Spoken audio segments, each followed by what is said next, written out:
மாண்புமிகு தமிழ்நாடு முதலமைச்சர் எங்களுடைய தலைவர் அனைத்து சட்டமன்ற உறுப்பினர்களுக்கும் ஒவ்வொரு தொகுதியிலுடைய பிரச்சனைகளை உடனடியாக அரசு நிர்வாகத்தில் இருக்கக்கூடிய நிர்வாகிகளை சந்தித்து ரிவ்யூ மீட்டிங் இமிடியேட்டா ஸ்டார்ட் பண்ண சொல்லியிருக்காரு. ஒரு தொகுதிக்கு போய் வெற்றி பெற்ற எம்எல்ஏவாக மக்கள்கிட்ட போய் பொதுவா நன்றி சொல்ல போவாங்க. ஆனா தமிழக வெற்றி கழகம் நன்றி சொல்வதற்கு முன்பு மக்களுடைய அடிப்படை பிரச்சனைகளை சரி செய்வதற்கு உடனடியாக அனைத்து துறைகளிலும் இருக்கக்கூடிய நிர்வாகிகளுடன் ஒரு கலந்துரையை இன்றையிலிருந்து ஸ்டார்ட் பண்ணியிருக்கோம். அப்படி வெள்ளிவாக்கத்துல இன்றைக்கு அனைத்து துறை சார்ந்த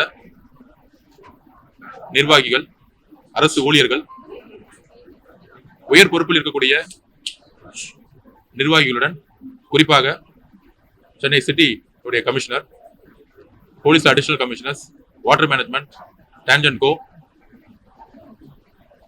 டாஸ்மார்க், அப்படி எல்லா துறையிலையும் இருக்கக்கூடிய நிர்வாகிகளுடன், அரசு ஊழியர்களுடன் ஒரு ரிவ்யூ மீட்டிங் சிறப்பாக நடந்து முடிஞ்சிச்சு.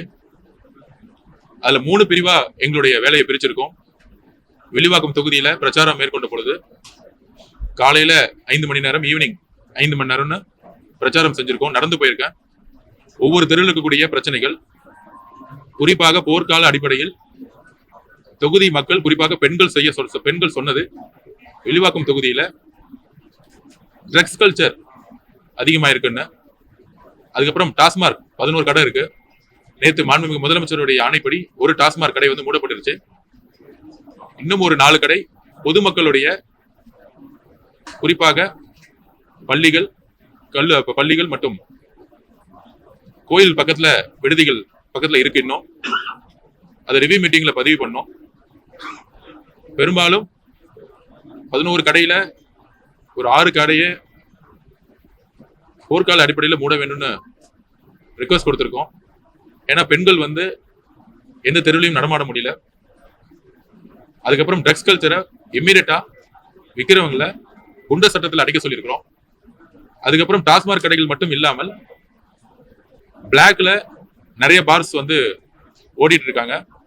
அதையும் இம்மீடியட்டா இன்னைக்கு நைட்டுக்குள்ள அரெஸ்ட் பண்ண சொல்லியிருக்கிறோம். கடைகள் வந்து 12 மணிக்கு ஸ்டார்ட் ஆகி அரசு சொன்ன டைம்ல வந்து டாஸ்மார்க்கள் மூட சொல்லியிருக்கோம். பெண்கள் பாதுகாப்புக்கு உத்தரவாதம் கொடுக்க சொல்லியிருக்கோம். ஒவ்வொரு போலீஸ் ஸ்டேஷன்லயும் எந்த பெண்கள் வந்தாலும் ஸ்டேஷன்ல இருக்கக்கூடிய சிசிடிவி கேமரா ஆனா இருக்குன்னு சொல்லியிருக்கோம். அது மட்டும் இல்லாமல் யார் போலீஸ் கம்ப்ளைண்ட் கொடுத்தாலும் அதை வீடியோ ரெக்கார்ட் பண்ண சொல்லியிருக்கோம். அதுக்கு சட்டமன்ற உறுப்பினராக ஒரு ஐடி விங்ல இருந்து ஒரு ஐடி விங்க சப்போர்ட் பண்றதுக்கும் ரெடியா இருக்குன்னு சொல்லியிருக்கோம் ஒவ்வொரு போலீஸ் ஸ்டேஷன்லயும். கம்ப்ளைண்ட் கொடுக்கும் பொழுது கம்ப்ளைண்ட் கொடுக்கக்கூடிய பொதுமக்களும் கம்ப்ளைண்ட் வாங்கக்கூடிய அதிகாரிகளும் ஒரு வெளிப்படை தன்மையுடன் அந்த வீடியோவை வந்து பதிவு பண்ணி ரெக்கார்ட் பண்ணிட்டா நாளைக்கு இரு தரப்பு பக்கத்திலும் எந்த பிரச்சனை இருக்காது. ஸ்டேஷன், போலீஸ் ஸ்டேஷன் எல்லாமே சிசிடிவி கேமரா இப்பையில இருந்தே 24 மணி நேரம் இயங்கணும் சொல்லியிருக்கோம். எல்லா ஸ்ட்ரீட்லயும் சிசிடிவி கேமரா பதிவு செய்யணும்னு பதிவு பண்ணியிருக்கோம். கார்பரேஷன்ல கம்ப்ளைண்ட் கொடுக்கக்கூடிய பிரச்சனைனா போலீஸ் கம்ப்ளைண்ட் கொடுக்கக்கூடிய அந்த பதிவே, அந்த கம்ப்ளைண்ட்டையே ரெக்கார்ட் பண்ண சொல்றதுக்கும் நாங்க சொல்லியிருக்கிறோம். அதுக்கப்புறம் இங்க எலக்ட்ரிசிட்டி பெரிய பிரச்சனையா இருக்கு. 3 மணி நேரம் 4 மணி நேரம் கரண்ட் வந்து அறிவிக்கப்படாம வந்து ஆஃப் பண்றாங்க. இனிமேட்டு பொதுமக்களுக்கு